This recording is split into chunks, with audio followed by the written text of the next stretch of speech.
नमस्कार साथियों, स्वागत है आप सभी का हमारे निर्मल क्लासेस यूट्यूब चैनल पर। और आज आपके लिए राजस्थान के इतिहास में क्लास होगी गुर्जर प्रतिहार वंश को लेकर के। और आज आपका एक ही क्लास में पूरा गुर्जर प्रतिहार वंश ख़त्म कर दिया जाएगा। ज़्यादा लंबा चैप्टर नहीं है, छोटा ही चैप्टर है और ये हमारी 18वें नंबर की क्लास होगी। और इस चैप्टर के बाद में आपको राजस्थान का एकीकरण पढ़ाया जाएगा। तो साथियों, आप लोग हिस्ट्री की क्लास 2 बजे ज़रूर अटेंड किया करो, क्योंकि यहाँ से प्रश्न बनने की बहुत ज़्यादा पॉसिबिलिटी रहती है इतिहास से भी। और गुर्जर प्रतिहार वंश के बारे में हम पढ़ेंगे। तो देखिएगा, सबसे पहले गुर्जर जो प्रतिहार वंश है उसकी बात करते हैं। तो गुर्जर शब्द और प्रतिहार शब्द, इन दोनों का अर्थ अलग अलग है। गुर्जर का मतलब है गुजरात प्रदेश में शासन करने के कारण आज इस गुर्जर जो शब्द है वो गुजरात से बना है। यानी कि ऐसा राज्य या क्षेत्र जहाँ पर गुर्जर समाज के लोग सबसे ज़्यादा रहते थे। तो मूल रूप से बात करें तो गुर्जर जो जनजाति है वो हमारी गुजरात से बिलोंग करती है। ठीक है, उससे पहले हम गुजरात प्रदेश के नाम से जानते थे। और जो प्रतिहार शब्द है, प्रतिहार का मतलब है द्वारपाल या रक्षक।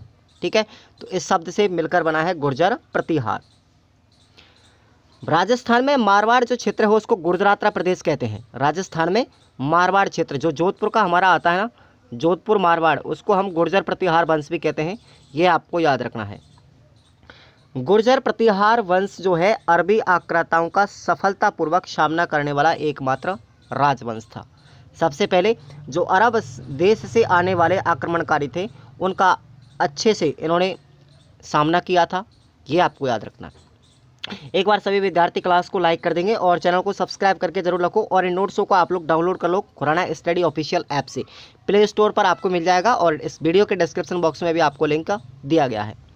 बात करते हैं गुर्जर प्रतिहारों की उत्पत्ति के सिद्धांत। तो अनेक इतिहासकारों ने अपने अपने मत प्रदर्शित किए हैं। सबसे पहले हम बात करते हैं कि भाई मिहिर भोज जो है, मिहिर भोज की ग्वालियर प्रशस्ति के अनुसार गुर्जर प्रतिहार लक्ष्मण के वंशज हैं। एक प्रशस्ति है जिसका नाम है ग्वालियर प्रशस्ति, जो मिहिर भोज के द्वारा लिखी गई थी या उसके शासनकाल में लिखवाई गई थी। तो उसके अनुसार ये गुर्जर जो प्रतिहार वंश है वो लक्ष्मण के वंशज है। कर्नल जेम्स टोड कहते हैं कि गुर्जर प्रतिहारों को विदेशी जाति माना है। कर्नल जेम्स टोड ने विदेशी जाति माना है गुर्जर प्रतिहारों को और इसकी उत्पत्ति खजर जाति से मानी जाती है। ये कौन कहते हैं? Colonel James Tod. हैंसोंग और हीरास गौरी शंकर जो ओझा है वो कहते हैं कि गुर्जर प्रतिहार क्या है? क्षत्रिय है। गुर्जर प्रतिहार क्षत्रिय राजवंश है।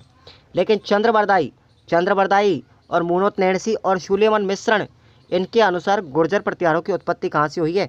अग्निकुंड से हुई है। मैंने आपको चंद्रबरदाई का पृथ्वीराज रासु ग्रंथ भी बताया था, मुनोत नैणसी का नैणसी ख्याति बताया था और सूर्यमल्ल मिश्रण के कई ग्रंथ भी आपको आगे हम पढ़ाएंगे। तो उनके अनुसार बात करें तो जो गुर्जर प्रतिहार वंश है उसकी उत्पत्ति किससे हुई है? अग्निकुंड से हुई है। क्लियर? गुर्जर शब्द का उल्लेख सबसे पहले पुलकेशन सेकंड के ऐहोल शिलालेख में मिलता है। किसमें मिलता है? ऐहोल शिलालेख है पुलकेशन सेकंड का। तो ये प्रश्न इंपॉर्टेंट है यहाँ से। अब बात करते हैं गुर्जर प्रतिहारों का मूल पुरुष या आदि पुरुष किसको कहते हैं? तो हरिश्चंद्र को। सबसे पहला व्यक्ति कौन था जिसने गुर्जर प्रतिहार वंश की नींव डाली थी? वो है साथियों हमारे हरिश्चंद्र। और इस हरिश्चंद्र को ही गुर्जर प्रतिहार का क्या मानते हैं? आदि पुरुष माना जाता है। 620 ईस्वी में मंडोर में गुर्जर प्रतिहार वंश की स्थापना हरिश्चंद्र ने की थी। ये राजस्थान की बात की जा रही है कि राजस्थान में जोधपुर में मंडोर नामक स्थान है, वहाँ पर 620 ईस्वी में गुर्जर प्रतिहार वंश की नींव किसने डाली थी? हरिश्चंद्र ने डाली थी।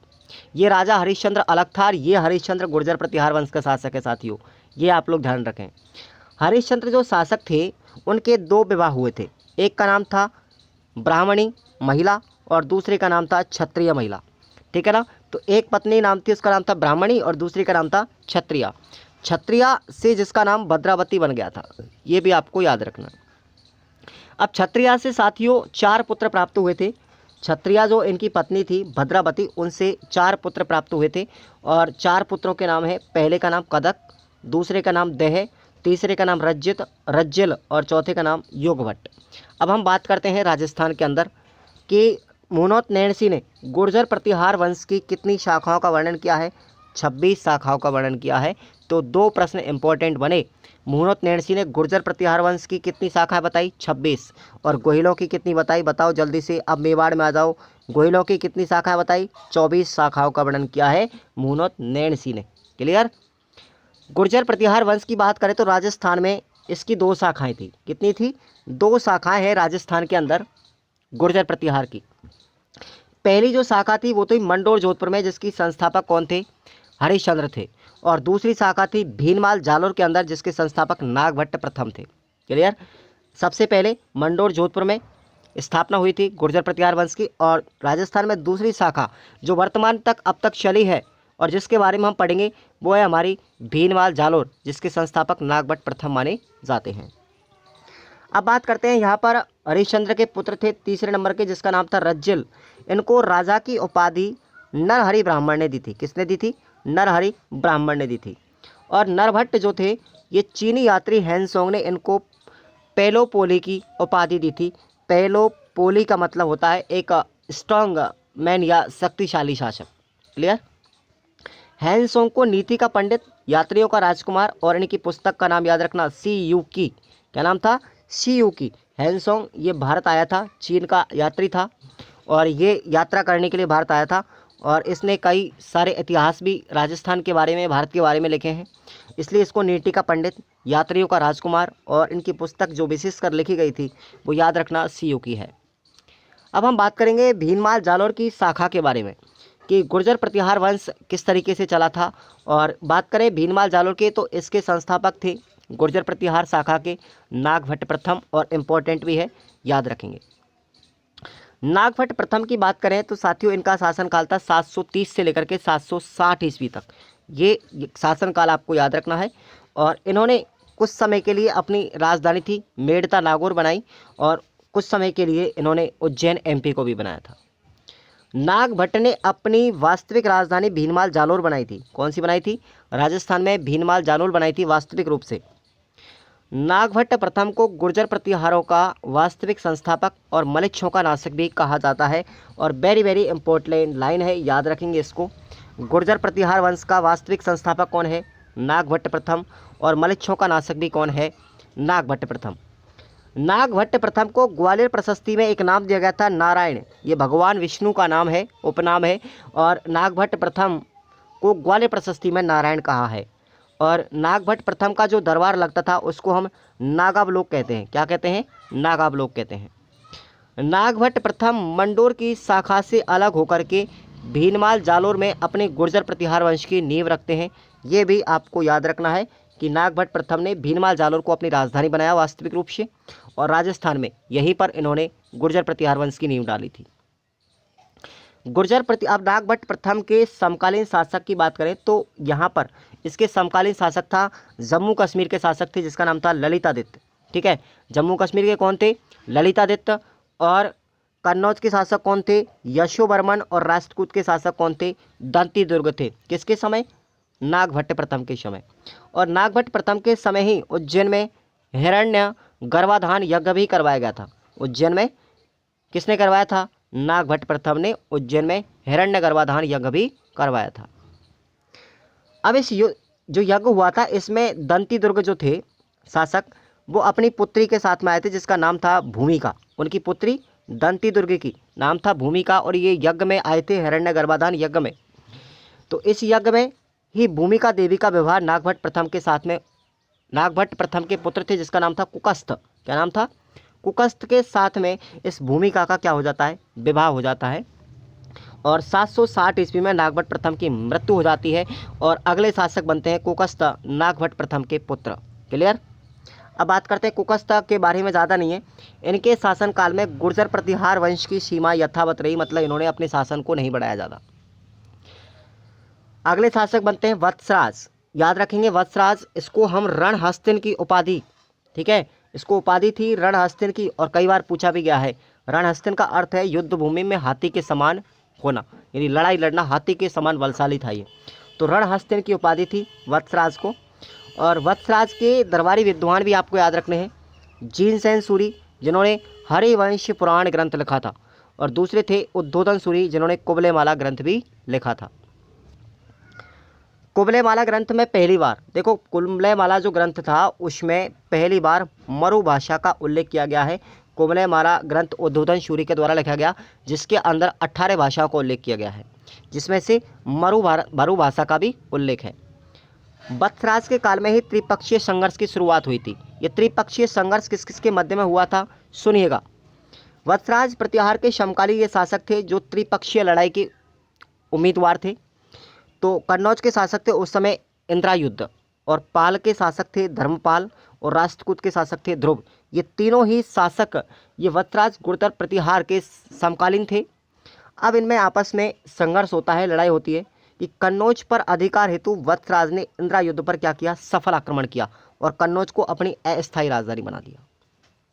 इसके बाद धर्मपाल ने वत्सराज पर असफल आक्रमण किया। अब धर्मपाल युद्ध करता है किससे, वत्सराज से, तो वो सफल नहीं हो पाता। बाद में धर्मपाल व ध्रुव ने मिलकर के वत्सराज पर आक्रमण किया और वत्सराज हार जाता है। क्लियर। अब दो मिल गए हैं, इस वजह से ध्रुव और धर्मपाल दोनों मिले और इन्होंने वत्सराज पर आक्रमण किया, ठीक है, तो ये हार गया था वत्सराज।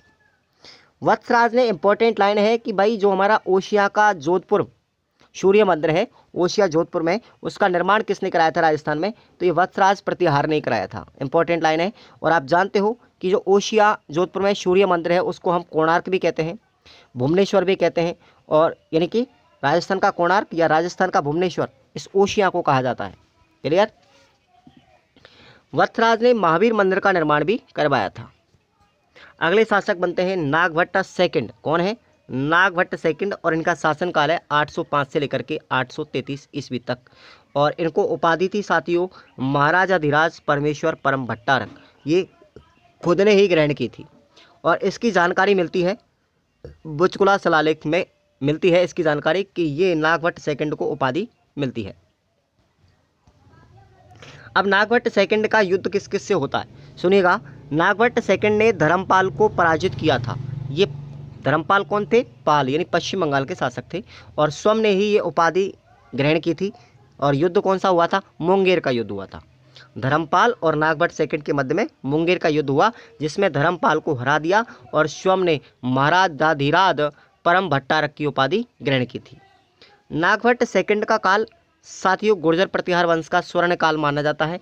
इंपॉर्टेंट लाइन है, नोट कर लो, यानी कि गुर्जर प्रतिहार वंश में सबसे स्वर्णिम काल किसका है, नागभट्ट सेकंड का।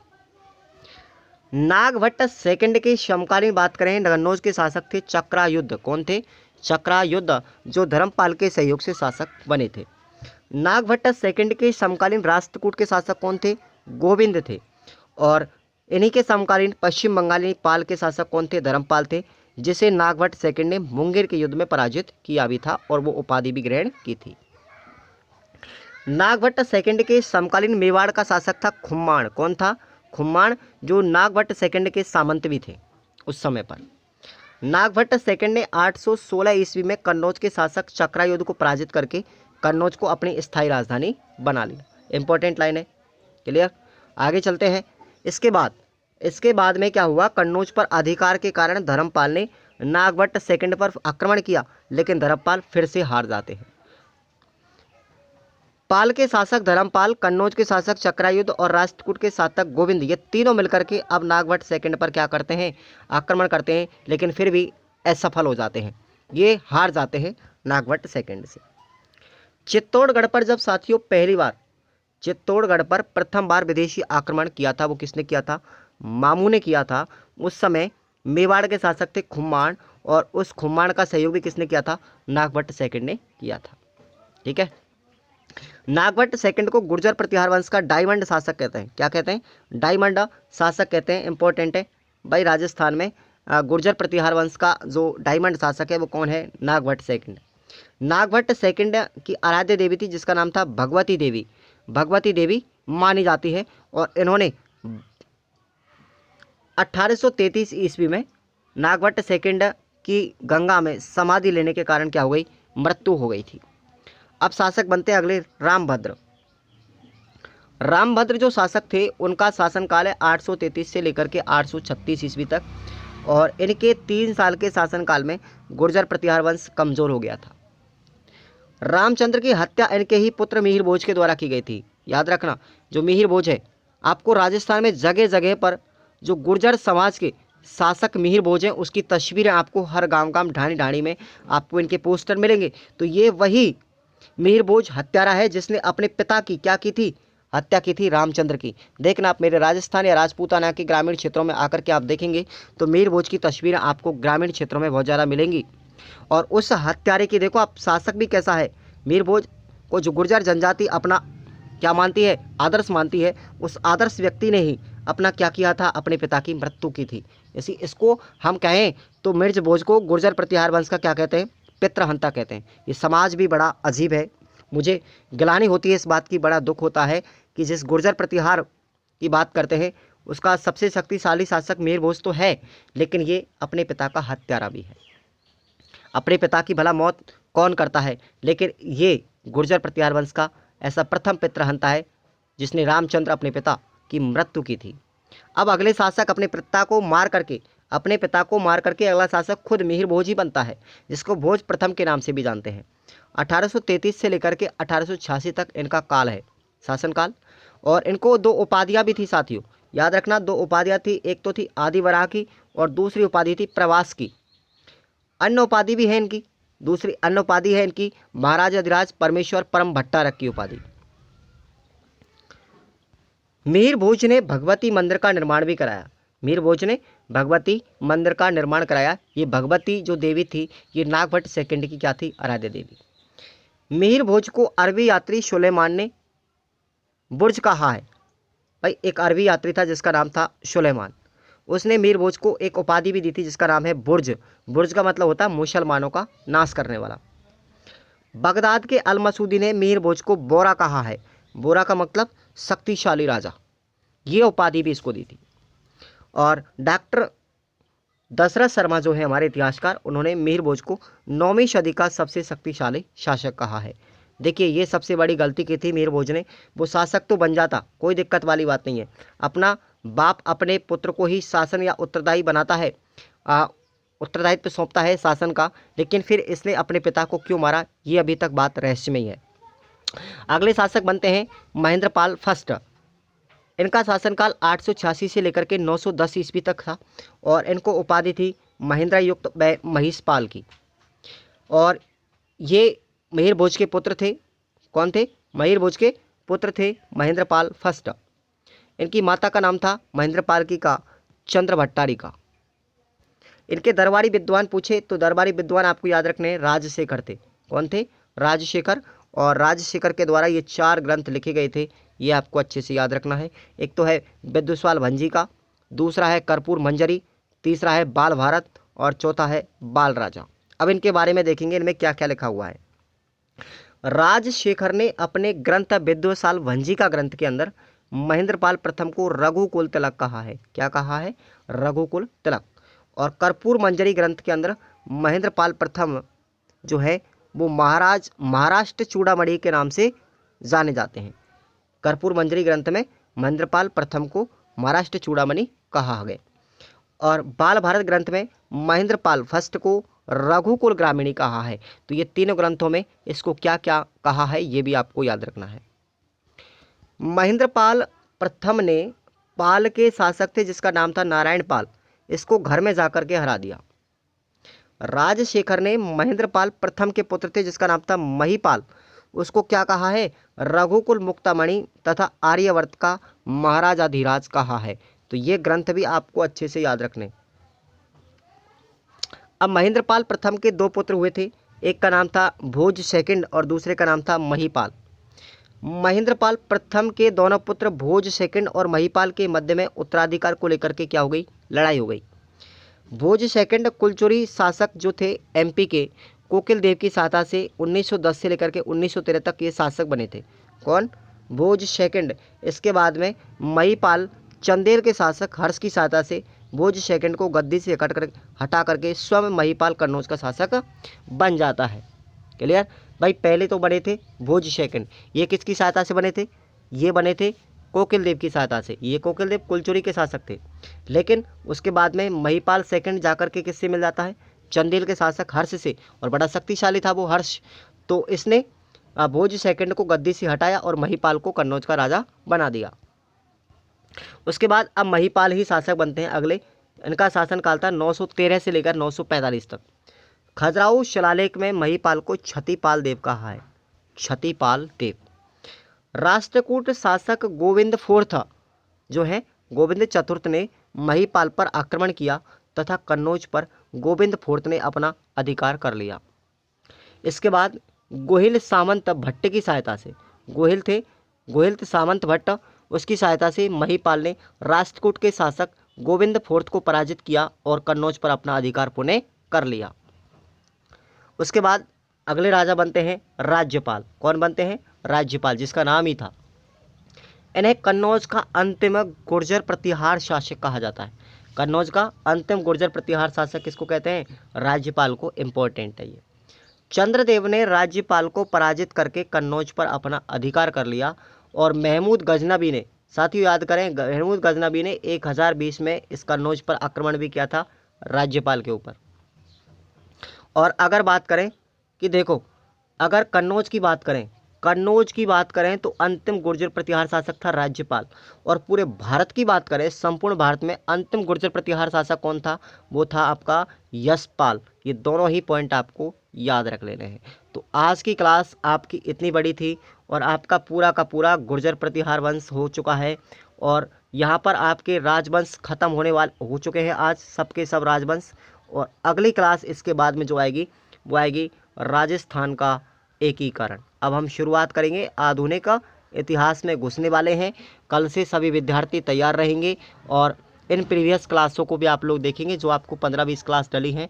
ये सब के सब कंप्लीटेड नोट्स हैं, चिंता मत कीजिए आप लोग, ठीक है। इससे ज़्यादा पढ़ने की आवश्यकता नहीं पड़ेगी। धन्यवाद।